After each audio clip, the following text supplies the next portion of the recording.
buenas tardes. Muchas gracias por acompañarnos a una transmisión más de alcalorpolitico.tv.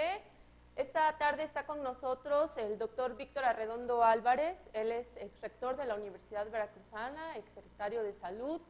Él es un psicólogo especialista en temas de educación y esta tarde vamos a estar hablando acerca de la universidad virtual, de los conceptos que él tiene, las posibilidades que hay de que Veracruz entre en este, digamos, método de educación superior, y vamos a estar ampliando muchísimos detalles. Como cada vez que hacemos una transmisión a través de alcalorpolitico.tv, les pedimos que nos hagan llegar sus comentarios, sus dudas, sus preguntas a través de las redes sociales de Facebook y Twitter, a través de la página también, el correo electrónico de Alcalor Político, para que se comuniquen con nosotros y tengan alguna cuestión que hacerle ver al doctor con relación a esta idea de la universidad virtual, para que él nos abunde al respecto. Doctor, pues bienvenido nuevamente a alcalorpolitico.tv. Bueno, como bien lo mencionaba, hace 6 días específicamente estábamos hablando de este proyecto de la universidad virtual, qué tantas posibilidades tendría Veracruz, y hacía usted un recuento de lo que ya Veracruz ha vivido en ese sentido, con esta universidad. Platíquenos cómo fue el proyecto que inició con la universidad virtual, con la universidad V al cuadrado, y todo lo que ha pasado con el proyecto de consorcio, las diferencias que hay entre uno y otro, y cuáles son las expectativas que podríamos tener para, pues digamos, dar oferta educativa. Con mucho gusto, Ángeles. Primero, muchas gracias por la invitación. Siempre es muy grato estar aquí con ustedes, y sobre todo el poder entrar a temas que son de gran relevancia porque tienen un gran impacto en lo que puede ser el futuro veracruzano. Y en ese sentido, además, es un tema en donde Veracruz tiene mucho que presumir al resto de la nación. Veracruz, junto con otros proyectos que estaban alineados al concepto de la Universidad Veracruzana Virtual, o Universidad Virtual de la Universidad Veracruzana, por eso el concepto de V al cuadrado, tenía que ver con el hecho de que la universidad fue protagonista a nivel nacional en ese momento en una apuesta de un nuevo modelo educativo, que además buscaba, además de la integralidad, la flexibilidad.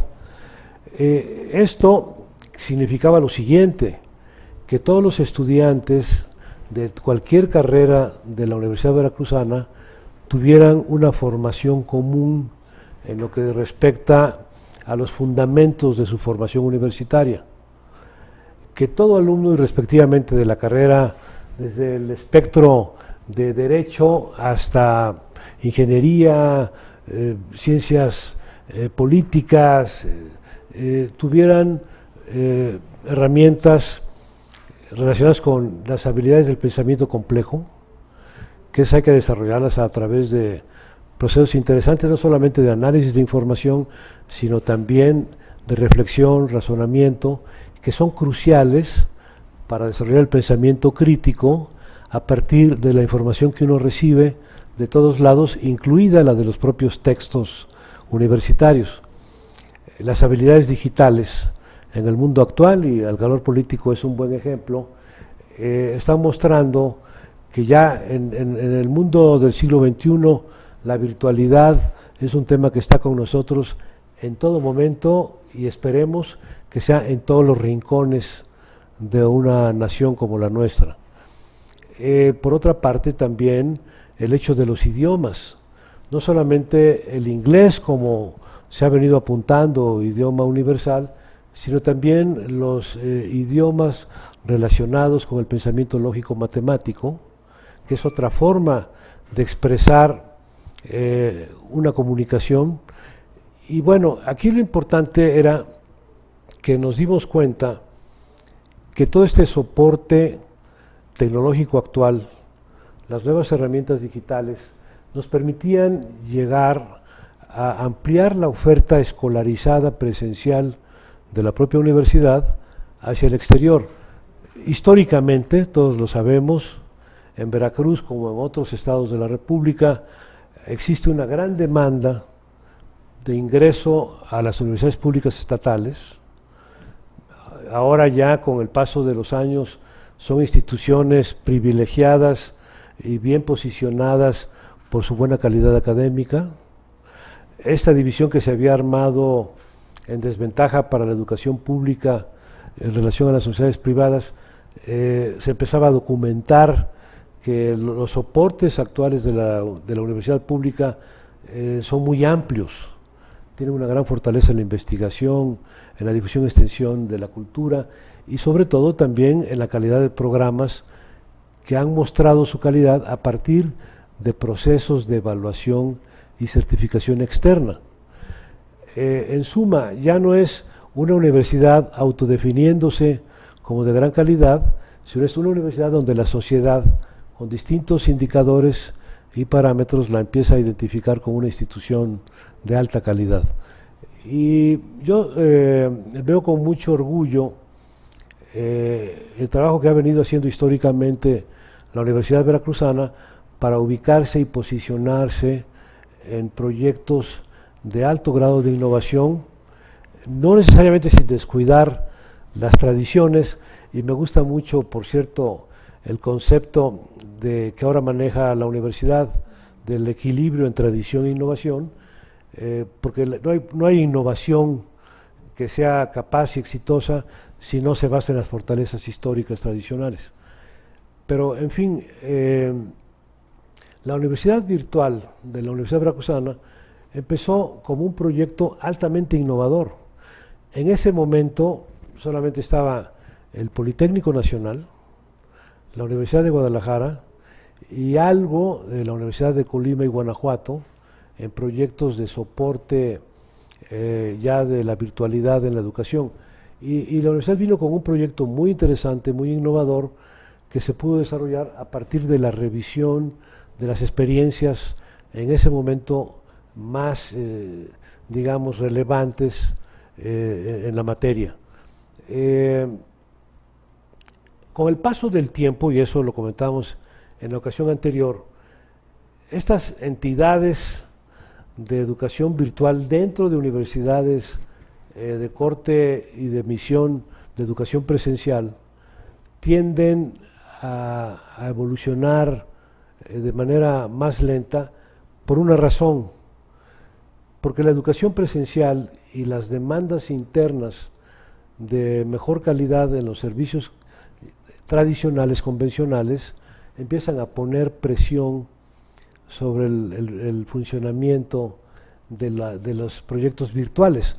Y esto se ve en prácticamente todas las universidades, públicas y privadas, que han tenido modelos de educación virtual dentro de estructuras institucionales convencionales. La tendencia es que con el paso del tiempo, la propia demanda interna de mejorar los cursos, de ampliar y flexibilizar la oferta de los mismos, y sobre todo en instituciones como la Veracruzana, que en ese momento ya tenían un modelo flexible, significó un gran reto para la universidad virtual el digitalizar los cursos, darles un desarrollo instruccional que permitiera mucha interacción entre los alumnos y los recursos digitales, y por ello fue que la Universidad Virtual de la Veracruzana empezó a dedicarse a digitalizar y virtualizar los cursos del tronco común, también con una intención estratégica que era, bueno, si vamos a apoyar estudiantes de fuera, que también ya ellos empiecen con una formación basada en un concepto innovador, donde haya un tronco común, cursos básicos para todo estudiante independientemente de sus programas.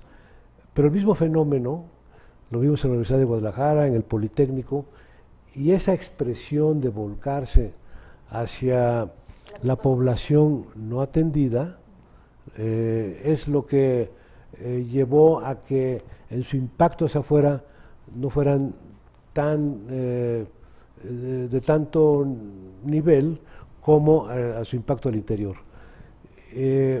Por esto, ahora, la Universidad Veracruzana empezó este proyecto en 1999. En ese momento, como decíamos, 3 universidades estaban semidestacando en el tema. Había otras expresiones más tradicionales como la universidad abierta, pero que no tenían el componente digital ni de soporte tecnológico, y donde había ya varias universidades, incluida la veracruzana, que empezaron eso en los 70s, ¿no?, del siglo pasado.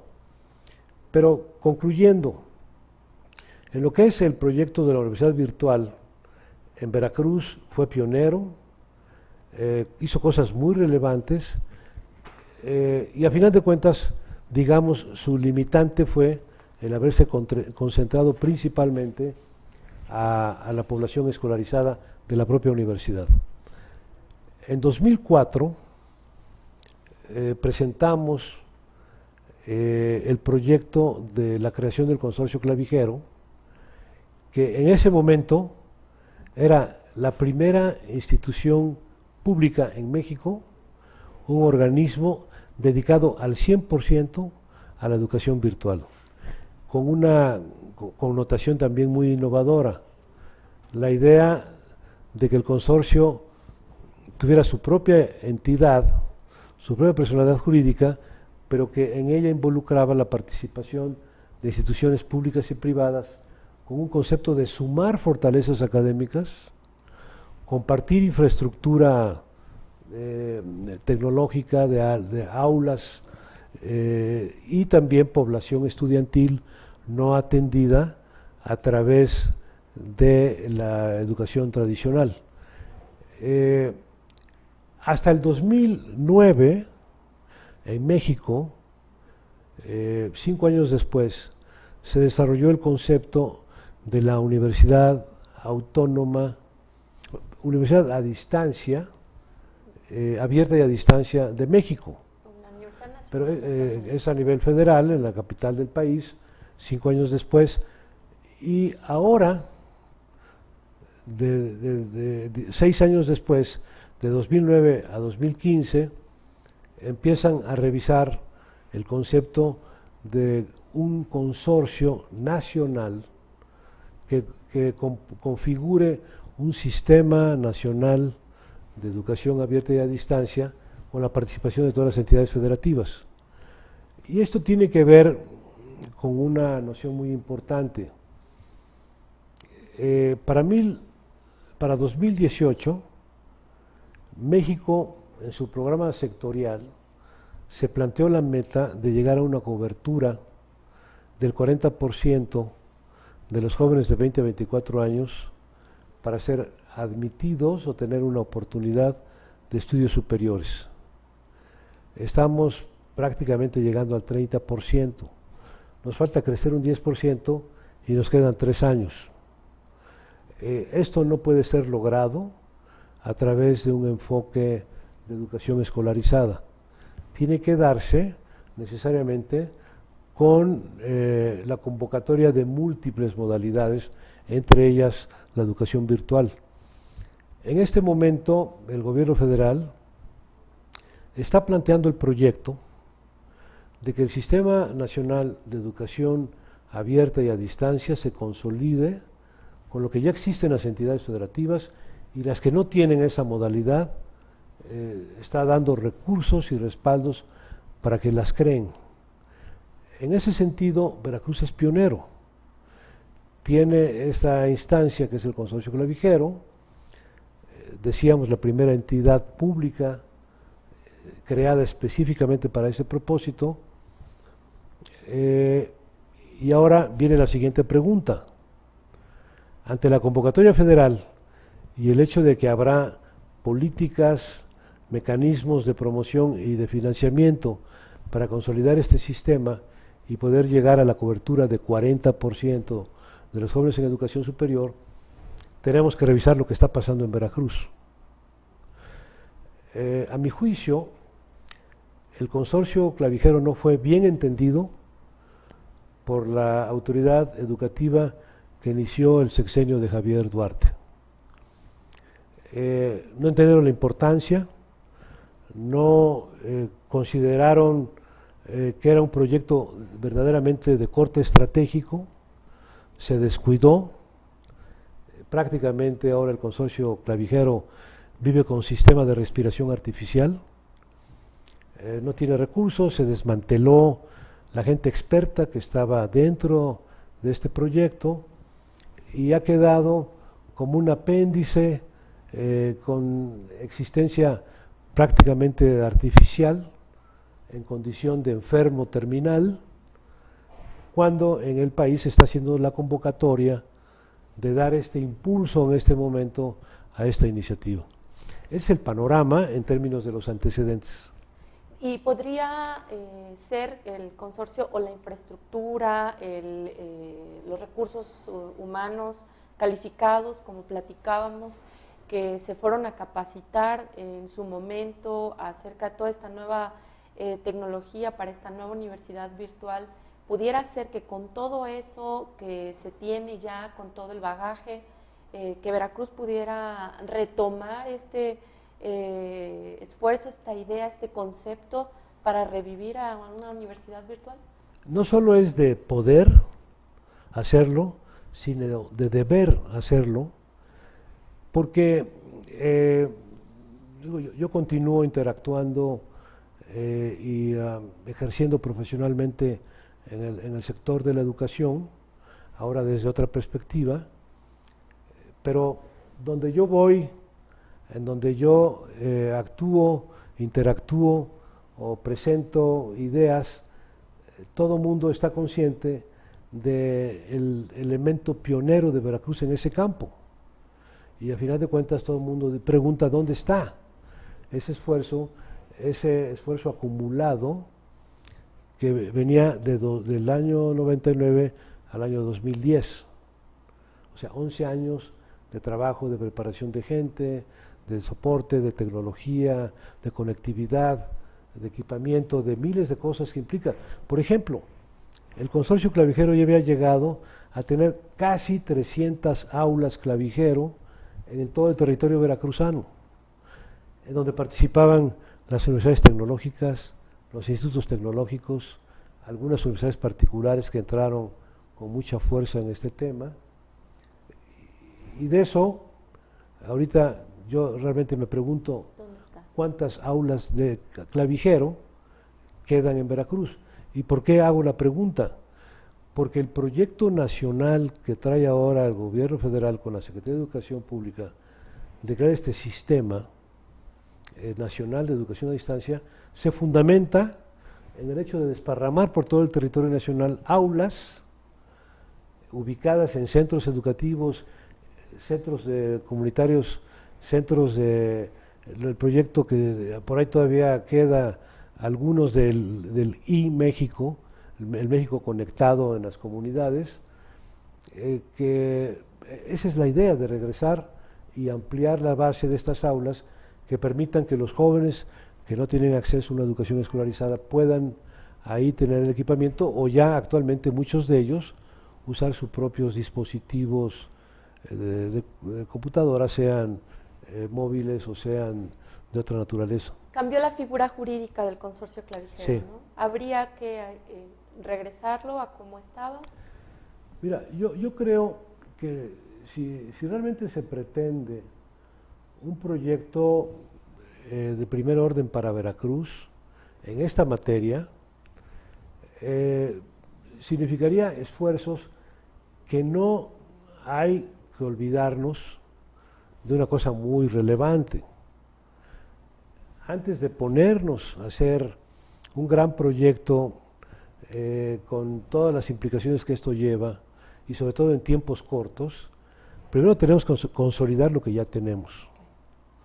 Tenemos que consolidar primero a la máxima casa de estudios de Veracruz, que es la Universidad Veracruzana, garantizándole un funcionamiento idóneo a partir del soporte financiero y de todos tipos que la universidad requiere y que está ya ahí enmarcado como un concepto histórico de obligatoriedad del Estado de Veracruz.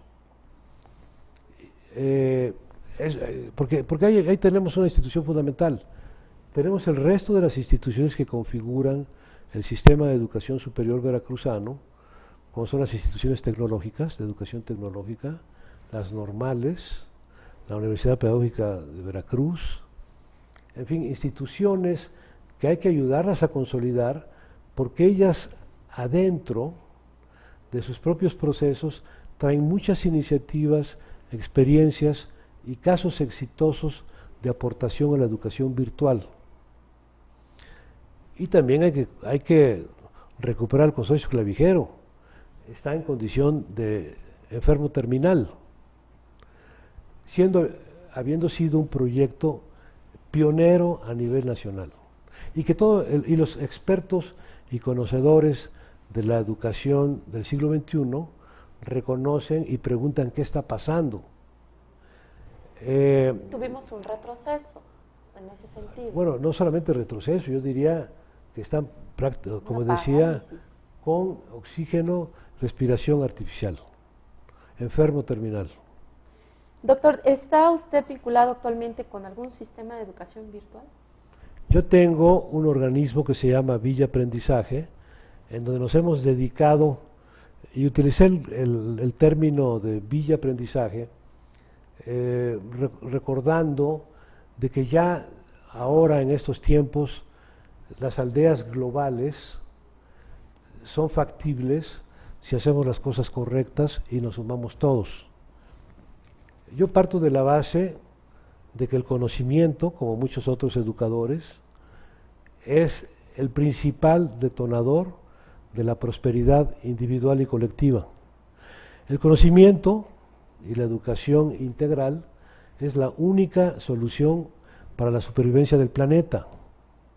Estamos hablando de esos temas, ya no solamente de que tengamos una profesión, de que tengamos una perspectiva de desarrollo o una carrera técnica o una ocupación digna.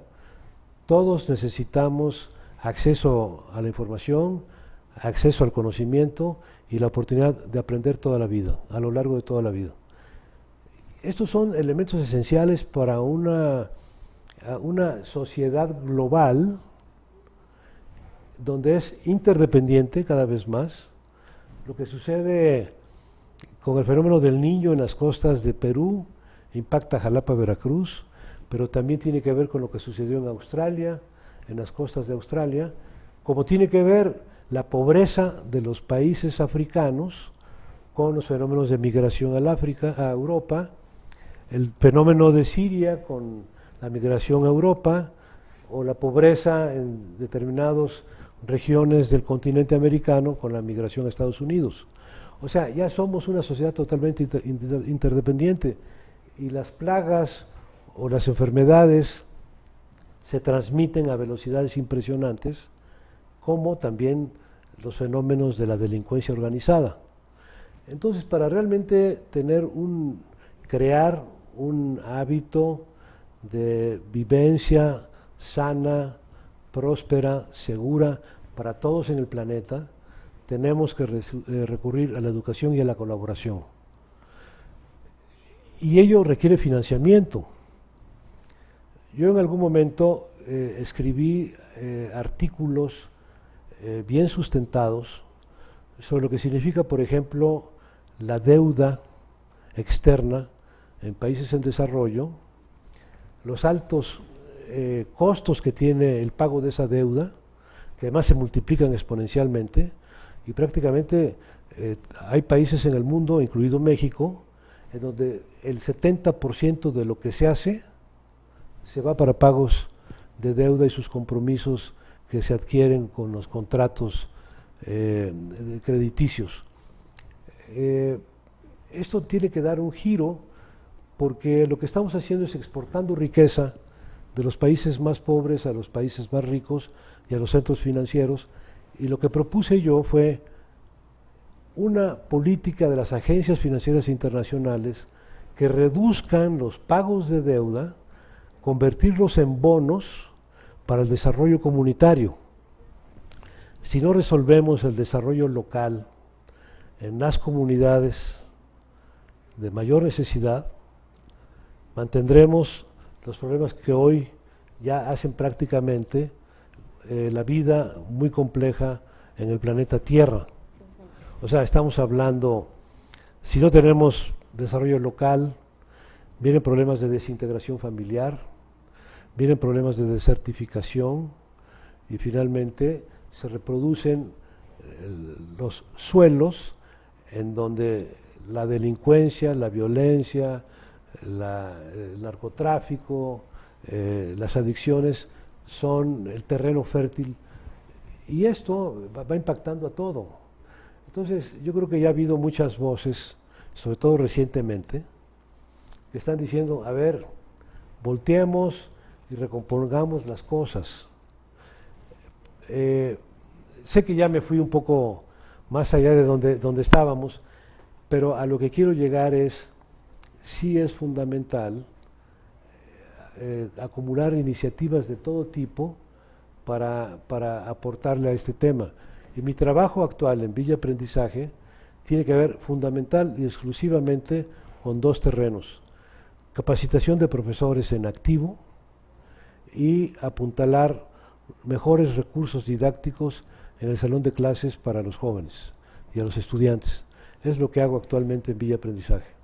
Bueno, para ir cerrando en el tema de la universidad virtual, ya hablamos de lo que haría falta hacer, y finalmente preguntarle qué impacto tendría en el caso de que suponiendo sin conceder que se lograra un proyecto así, qué población se podría atender, digamos, con este proyecto de la universidad virtual, a qué población, a qué núcleo de población se estaría enfocando, cuáles serían unas expectativas más con este proyecto. Sí, mira, primero yo quisiera definir que hay dos grandes universos que pueden ser rápidamente atendidos y con niveles acreditables de calidad, que son, por una parte, los jóvenes que tienen la gran expectativa y además muy entendible y muy aplaudible de tener una educación superior y que no la tienen vía la modalidad escolarizada. Entonces, este es un primer, digamos, elemento que fundamenta el por qué necesitamos hacer esfuerzos colectivos para ampliar las oportunidades para esa población que está desatendida. El segundo tema tiene que ver con otra realidad mexicana y es el tema de la calidad de la educación en nuestro país.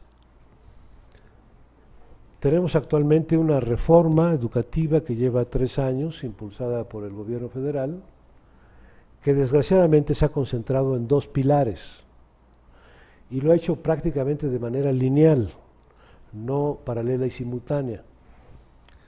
La reforma educativa ha atendido la relación y compuesto la relación entre sindicatos y autoridad educativa. Esto que ha sido dejar bien definido lo que es la labor de los sindicatos, su misión social, su importante aporte en el campo de dar estabilidad y mejores condiciones a sus agremiados, a los trabajadores de la educación. Esa es su materia fundamental. Y de la autoridad educativa, dictar la política educativa, desde luego a través de consensos, consultas, tal y como lo establece la Ley de Planeación Federal, pero a final de cuentas, tomando las decisiones y sobre todo ya la práctica cotidiana de la administración educativa bajo su control.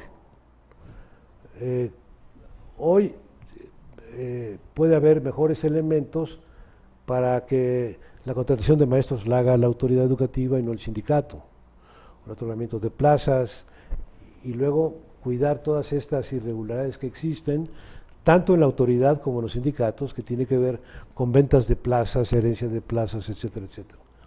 Bueno, teniendo esto, se ha trabajado también en el asunto de la evaluación. La evaluación, desgraciadamente, se ha concentrado en los profesores, y hay que reconocerlo. El primer enfoque que se dio a la luz, que penetró en la conciencia popular de la sociedad, es que sería una evaluación para ver si los maestros cumplían o no con el perfil, y los que no, para sacarlos de su cargo, de su labor, de su función. ese fue un enfoque no solamente negativo, sino muy limitado, porque la evaluación de la educación es holística, es integral, hay que evaluar a todos, incluido a la autoridad educativa. La autoridad educativa también es objeto de evaluación, debe serlo, porque las autoridades educativas están donde están para mostrar resultados, resultados observables, medibles y verificables. Toda autoridad educativa debe comprometerse a decir, este es mi compromiso, lo defino y determino en metas observables, medidas, en tiempo y en producto. Y luego está el resto de los componentes, la infraestructura educativa, lo que sucede, la infraestructura con que operan los maestros en el salón de clases, la realidad del entorno en donde se está trabajando, y reconociendo que donde más pobreza y limitación existe es donde hay que llevarlo mejor. Es la única fórmula para romper el tema de la inequidad social. El círculo vicioso de ignorancia, pobreza, marginación solamente se rompe con mejor educación.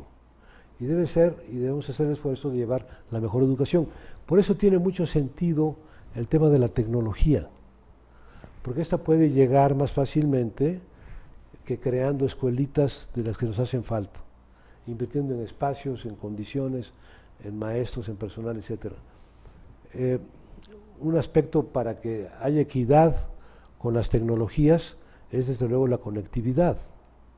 Debe de haber internet a donde se quiera llevar la educación. Y ya a México le urge una política seria, agresiva, de conectividad en todos los rincones mexicanos. Pero llegando ya específicamente a la pregunta, hay otro componente fundamental del uso de las tecnologías que tiene que ver con la capacitación de profesores.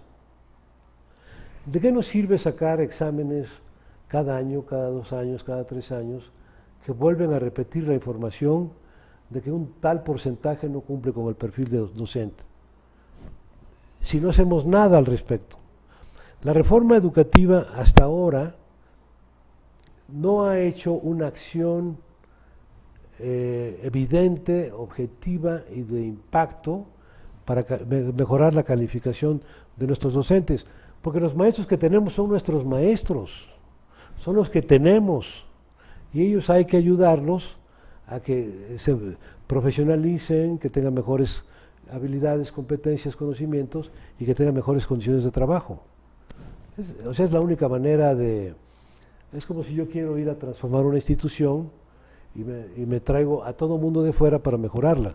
Hay que trabajar con quienes están ahí y armar equipo y convocar.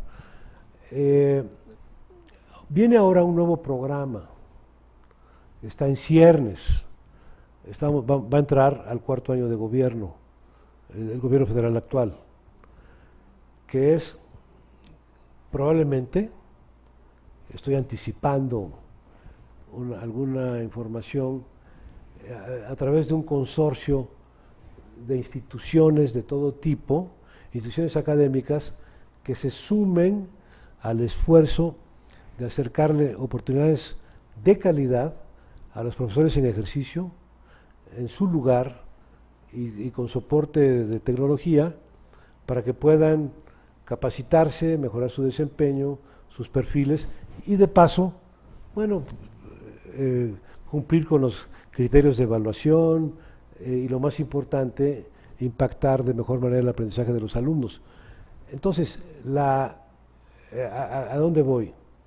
Un concepto de educación virtual a nivel nacional o para Veracruz debiera considerar no solamente el aspecto de ofertar más oportunidades para quienes no tienen en la formación superior, sino por otro lado también sumar al esfuerzo de capacitar a los maestros y maestras que tenemos en México. Ellos son los que van a sacar la educación mexicana adelante. No van a ser otros que lleguen supliéndolos porque no cumplen con el perfil. Es una verdadera tontería. Bueno, pues La verdad es que este tema da como para platicar mucho rato, doctor, pero tenemos ya aquí el tiempo. Le agradecemos mucho, le reitero la invitación para que nos acompañe cualquier otro día y podamos seguir abundando al respecto, porque hay mucha tela de dónde cortar. Les agradecemos muchísimo a quienes nos acompañaron a lo largo de esta casi media hora y les invitamos a que estén pendientes de la información a través de alcalorpolitico.com. Agradezco al personal que está detrás de esta redacción, a María Viveros, quien es la coordinadora de alcalorpolitico.tv. Muchas gracias, buenas tardes, doctor. Gracias, Ángeles, muy amable por la invitación. Un gusto saludar y platicar con usted.